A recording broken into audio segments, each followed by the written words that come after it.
বুড়িমা, কি জ্বালানি কুড়াচ্ছ গো সকাল সকাল? আরে বিমল, কি আর করবো বাবা, এই বয়সে কিছু করতে না পারলে তো মরেই যাব। তুমি মরবে? তোমাকে দেখলে তো মনে হয় তুমি নদীর স্রোতের মতনই চলবে, থামবে না। নদীর মতো আমার জীবন, কিন্তু নদীর পারও তো ভাঙে লাবণ্য, আমারও তো পা কাঁপে। তা ঠিক বলেছ বুড়িমা, তোমার পা কাঁপে বটে, কিন্তু গায়ের শক্তি তো এখনো বেশ আছে। শক্তি ওইটুকুই বাকি আছে। তবে যা বলছো, কালকের মতন যদি আরো কটা কাঠ আনতে পারতাম ভালো হতো। তা এত কাঠ দিয়ে কি করবে গো? রান্না না ঝাড়ফুঁক? এই যা, আর বলিস না, ঝাড়ফুঁকও লাগবে। কাল রাত্রিরে না ওই একটা শেয়াল আমার ঘরের দরজায় তালা মারতে এসেছিল। তা ঝাড়ফুঁক ছাড়া চলে নাকি? এই জন্যই তো আমরা তোমাকে ভালোবাসি বুড়িমা, তুমি এমন কিছু জানো যেটা আর কেউ জানে না। জানো তো, এই নদীটার ধারে কত কিছু দেখেছি আমি। নদের স্রোতের মতো এখানে কত মানুষ এলো আর গেল, শুধু আমি রয়ে গেছি। তাই নাকি বুড়িমা? কিন্তু তুমি যে নিজেই গ্রামের গল্পের মতন হয়ে গেছো। হ্যাঁ, আর সেই গল্পের কোনো শেষ নেই। শেষ হবে একদিন, কিন্তু আজ না। আজকের গল্প শেষ না হওয়া পর্যন্ত নদীর পাড়ের এই বাড়িটা রয়ে যাবে। ঠিক আছে বুড়িমা, আমরা তবে চলি, আবার আসবো তোমাকে দেখতে। হ্যাঁ বুড়িমা, তুমি ঠিকঠাক থেকো, আবার দেখা হবে।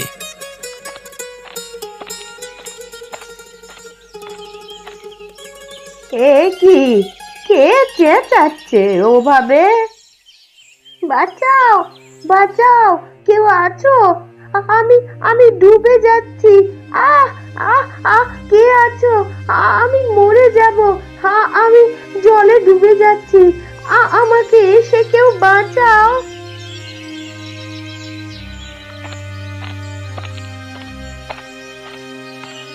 আরে দাঁড়াও রূপা, দাঁড়াও দাঁড়াও, আমি আসছি।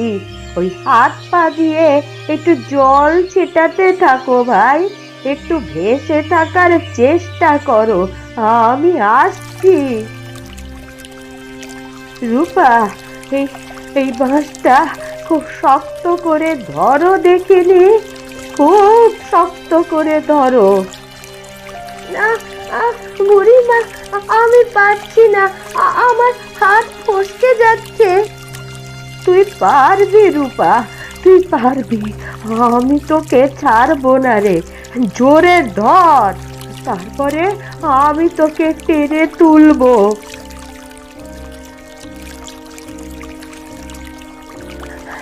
তুমি না থাকলে বুড়িমা আমি তো মারাই যেতাম। ঈশ্বর তোমাকে পাঠিয়েছে গো আমাকে বাঁচানোর জন্য। না রে, নদীর স্রোত তোকে নিতে পারতো না। আমার চোখের সামনে কেউ হারিয়ে যাবে না। কিভাবে ধন্যবাদ দেব তোমাকে বুড়িমা, তুমি যে আমার জীবন বাঁচালে। তুমি না থাকলে আমি আর এই পৃথিবীর আলো দেখতেই পেতাম না, জলের তলায় ডুবেই মরে যেতাম। তোকে বাঁচানো আমার কর্তব্য ছিল রে, তোর ধন্যবাদ লাগবে না রে মা। তুই ঠিক আছিস, সেটাই তো আমার পুরস্কার। চল, চল দেখি, ঘরে গিয়ে ভেজা জামা পরিবর্তন করে একটু শুকনো জামা পর।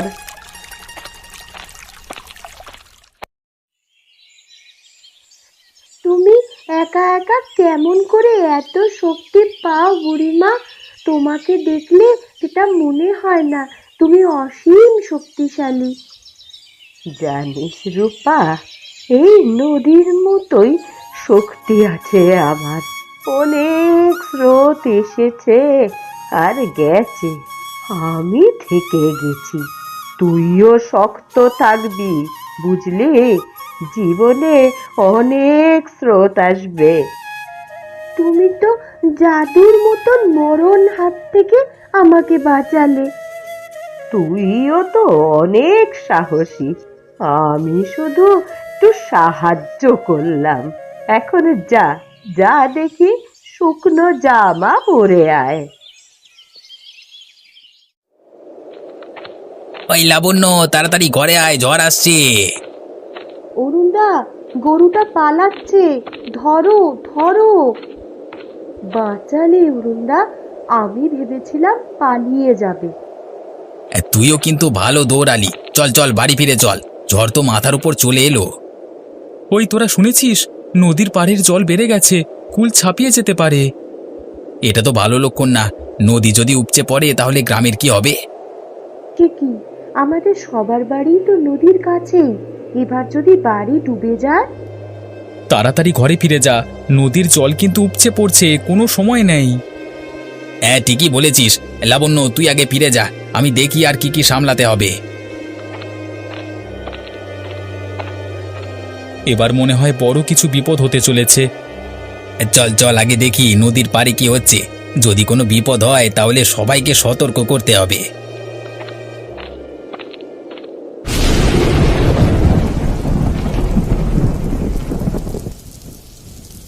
আর কত, নদী যদি আর একটু উপচে পড়তো তাহলে আমার ঘরটাও ভেসে যেত। জীবনটাও তো এমনই, সব কিছুর শেষ। এই আমার ভাগ্য, একটু একটু করে আমার জীবনে সব কিছু হারিয়ে যাচ্ছে। আহ, এসব আমার জন্যে তো নতুন কিছু নয়। ছোটবেলায় নদী দেখেছি, কখনো ভাবিনি এমন এই নদী একদিন আমার জীবন শেষ করবে। এত দিনের সংসার, এত কিছু, সব কি শেষ হয়ে যাবে? সব কটা দিনই তো কেটে গেল, এই তো শেষ বেলায় এসে আমার কিছুই আর রক্ষা করতে পারলাম না। যদি এই পাটটা ভেঙে যায় তাহলে তখন কোথায় যাব? কোথাও তো নিরাপদ কোনো আশ্রয় নেই। এইভাবে চলতে থাকলে একদিন নদী আমায় গ্রাস করে নেবে। তারপর তারপর কি হবে? হয়তো কেউ থাকবে না আমার পাশে।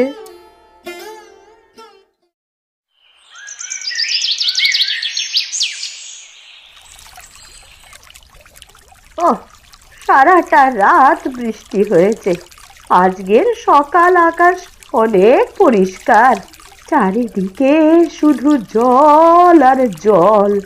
নদী একেবারে টইটুম্বুর। ঘরের কি অবস্থা! এবার তো আমার ঘরটা নদীতেই তলিয়ে যাবে।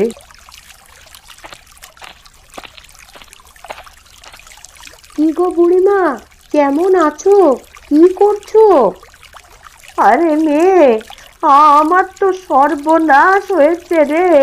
চাল ভেঙে পড়ে ঘরের ভেতরে জল, আর নদীর পাড় ভেঙে ভেঙে আসছে সব। ঘরটা আর থাকবেই না। কি করে কোথায় থাকবো ঘরটা তলিয়ে গেলে? তুমি কি কখনো ভেবেছিলে বুড়িমা, এই বৃষ্টি আবার তোমার ঘরকে নষ্ট করে দেবে এইভাবে? কখনো ভাবিনি রে।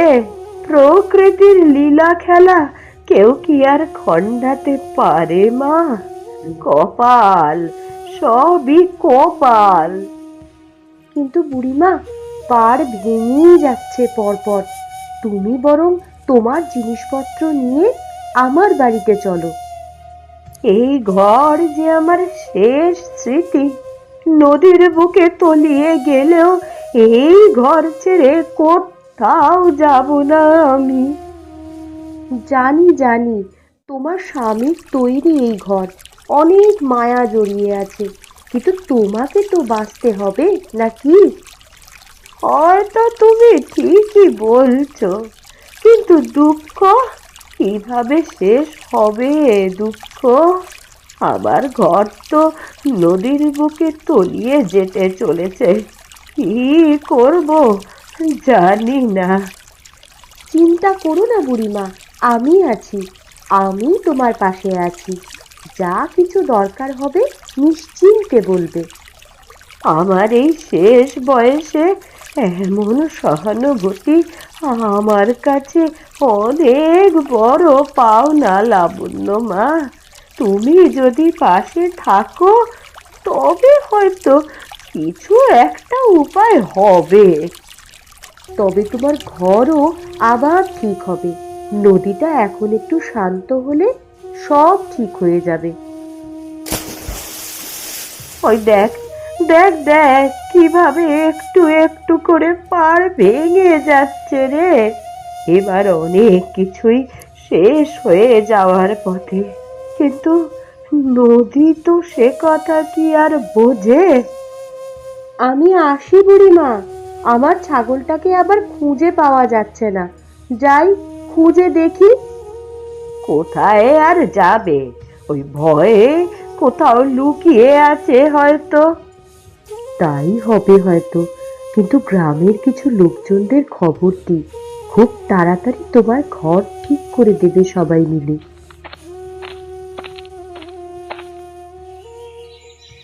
এই ঘর, এই বাড়ি সবই চলে যাবে। নদী তো আর থামবে না। কোথায় যাব আমি? যাক, যাক, আমিও আমার ঘরের সঙ্গে ওই নদীর গর্ভে চলে যাব। তুমি ভয় পেও না বুড়িমা, আমরা আছি। কান্না থামাও, দেখো সবাই তোমার পাশে আছে, সব কিছু ঠিক হয়ে যাবে। তুমি এত ভাবছো কেন? আমরা তোমাকে সাহায্য করতে পারবো। ঘর থেকে বেরিয়ে এসো, যে কোনো মুহূর্তে ঘর ভেঙে নদী তলিয়ে নিয়ে চলে যাবে। যাক, সব তলিয়ে যাক, আমিও আর বাঁচতে চাই না। কেন কাঁদছো মা? কোনো ভয় নেই, এই নদী তোমার কোনো ক্ষতি করবে না। তুমি যে মা, তুমি ভয় পেও না, আমি আছি, কিচ্ছুই হবে না। কে মা তুমি? আমি তো আগে কখনো এখানে দেখিনি। কোথায় থাকো তুমি? কোথা থেকেই বা এসেছো? আমি সব সময় সব জায়গায় বিরাজ করি, কিন্তু কোনো ক্ষতি তোমার করতে আসিনি। আমি শুধু তোমার পাশে থাকতে এসেছি। ভয় নেই, কিচ্ছু হবে না। কান্না থামাও মা। তুমি কে? বুড়িমার জন্য কি করতে চাও?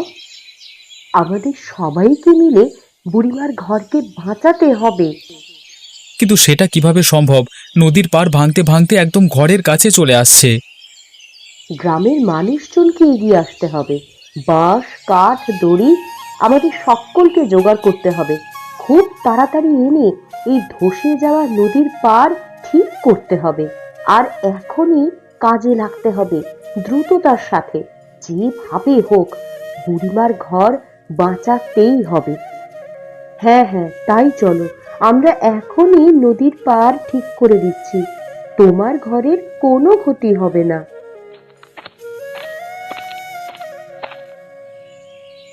এই নদী আর ঘর কিভাবে থাকবে কে জানে। আমারই পোড়া কপাল, একটু পরেই হয়তো সব শেষ হয়ে যাবে বোধহয়। ও বুড়িমা, বুড়িমা, তুমি ভেবো না মা, সব ঠিক হয়ে যাবে। তুমি মনে শান্তি পাবে। আমরা সবাই মিলে তোমার ঘর ঠিক করে দেব। তুমি একটুও ভয় পেও না। মায়ারানী ঠিকই বলেছে। এই দেখো, আমরা কতজন লোক বসেছি, এবার আমরা তোমার নদীর পাড় ঠিক করব। নদীর জল আর তোমার পাড় ভাঙতে পারবে না। তাই করে দাও বাবা, না হলে আমার এই শখের ঘরটা একেবারেই তলিয়ে যাবে। যেভাবে হোক আমার ঘরটাকে ঠিক করে দাও তোমরা। তোমাদের সকলকে আমি নিজের হাতে পায়েস বানিয়ে খাওয়াবো।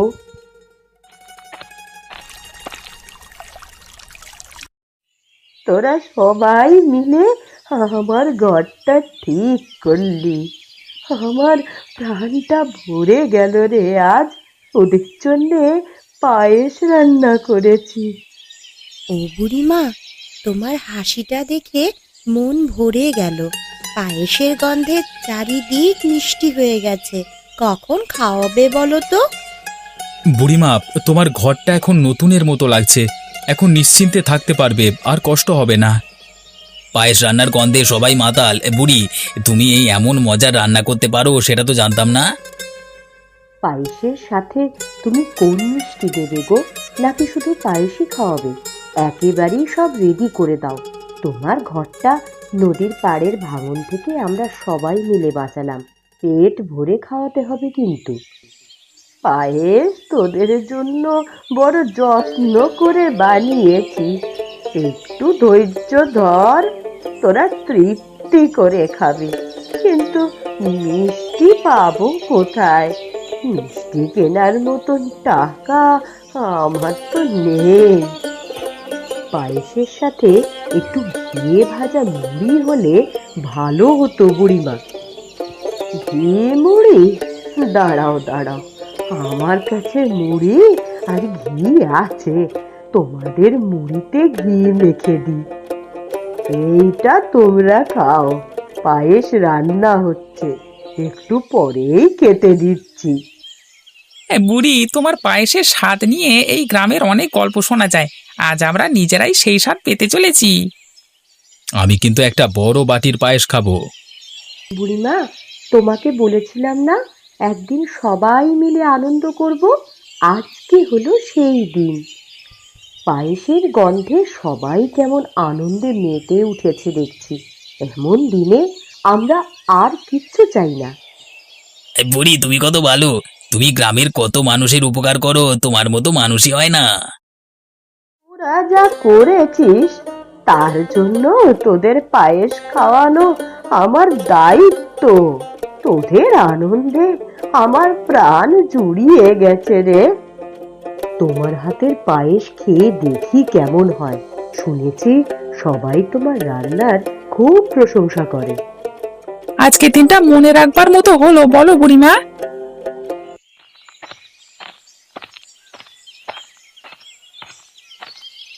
কিরে রূপা, মিষ্টি নিয়ে কোথায় চললি? বুড়িমার বাড়িতে যাব। কেন রে? সেদিন আমি নদীর জলে ডুবে যাচ্ছিলাম, বুড়িমাই আমাকে বাঁচিয়েছে, তাই আমার বাবা মিষ্টি পাঠিয়েছে, দিতে যাচ্ছি। ও, তাই বুঝি? হ্যাঁ গো মায়াদি, তুমি কোথায় যাবে? আমি একটু শহরে যাব, আমার কিছু কাজ আছে। কিন্তু জানিস, কালকে বুড়িমার বাড়িতে বুড়িমার হাতে পায়েস খেয়েছিলাম। কই, আমায় ডাকলো না তো? আমি পায়েস খেতে কত ভালোবাসি। আচ্ছা, আরেকদিন তোকে বুড়িমার বাড়িতে নিয়ে গিয়ে খাওয়াবো। যা, তুই মিষ্টিটা দিয়ে আয়। আচ্ছা, ঠিক আছে।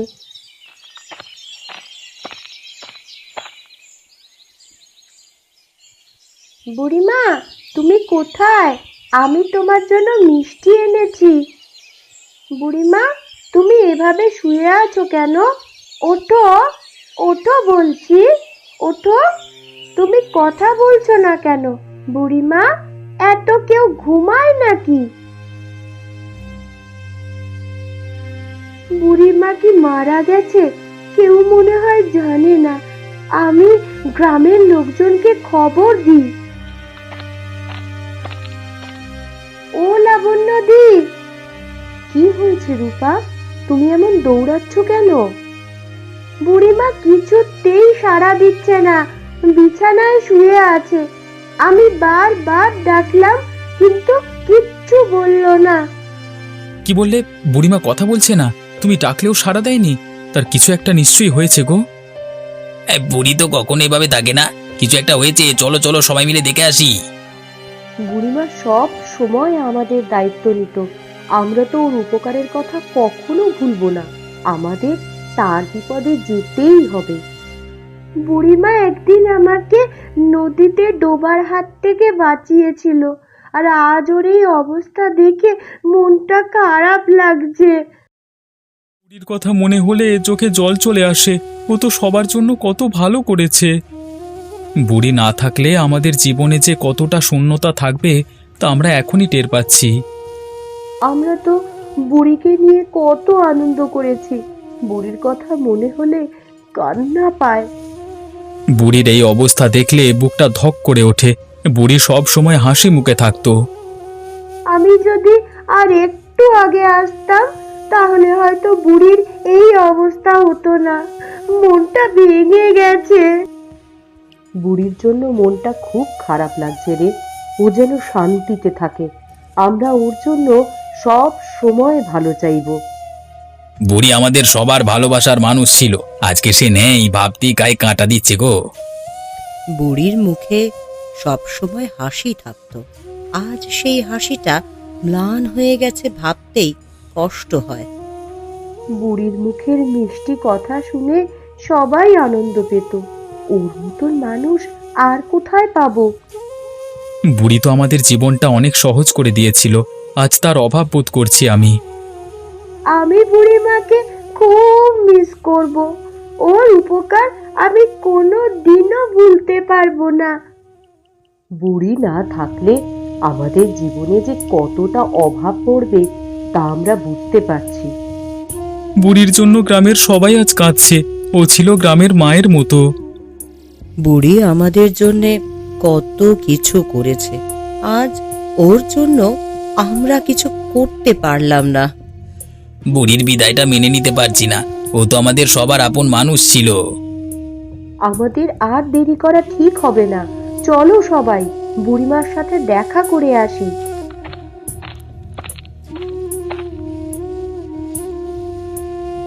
বুড়িমা, ও বুড়িমা! বুড়িমা ওঠো না, আমরা সবাই এসেছি। বুড়িমার শ্বাস চলছে না বিমল। বুড়িমা আর আমাদের মধ্যে নেই, বুড়িমা মারা গেছে। কাল কত আনন্দ করলাম আমরা, আর আজ বুড়িমা নেই, এটা বিশ্বাস করতেই পারছি না। বুড়িমার ঘরটা আমাদের সবার কাছে কত স্মৃতিময় ছিল। এখানে বসেই আমরা কত গল্প করেছি। এই ঘরটা তো শুধু একটা বাড়ি নয়, এটা আমাদের সবার মনের একটা কোণ, যেখানে সব সময় আনন্দ থাকতো। আমি সেই ছোট্টবেলা থেকে বুড়িমার এই ঘরে আসতাম। এই ঘরটা আমার কাছে আমার দ্বিতীয় বাড়ির মতন ছিল। এই ঘরটায় বুড়িমা কত ভালোবাসা ঢেলে দিয়েছিল। আমরা সবাই একসঙ্গে এখানে কত সময় কাটিয়েছি। বুড়িমার মতন মানুষ আর কখনো আসবে না, কিন্তু এই ঘরটা আমাদের মধ্যে ওর স্মৃতি বাঁচিয়ে রাখবে।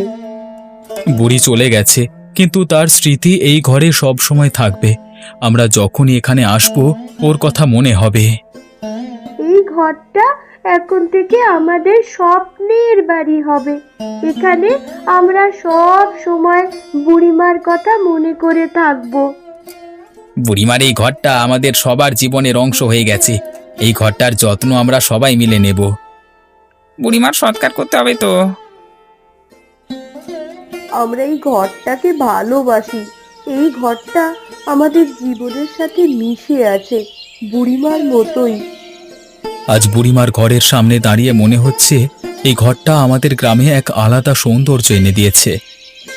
বুড়িমার স্মৃতি রক্ষা করার জন্য আমরা এই ঘরটাকে ঘিরে রাখলাম, যেন এই স্মৃতিগুলো হারিয়ে না যায়। এই ঘরটা আমাদের গ্রামের গর্ব এখন থেকে।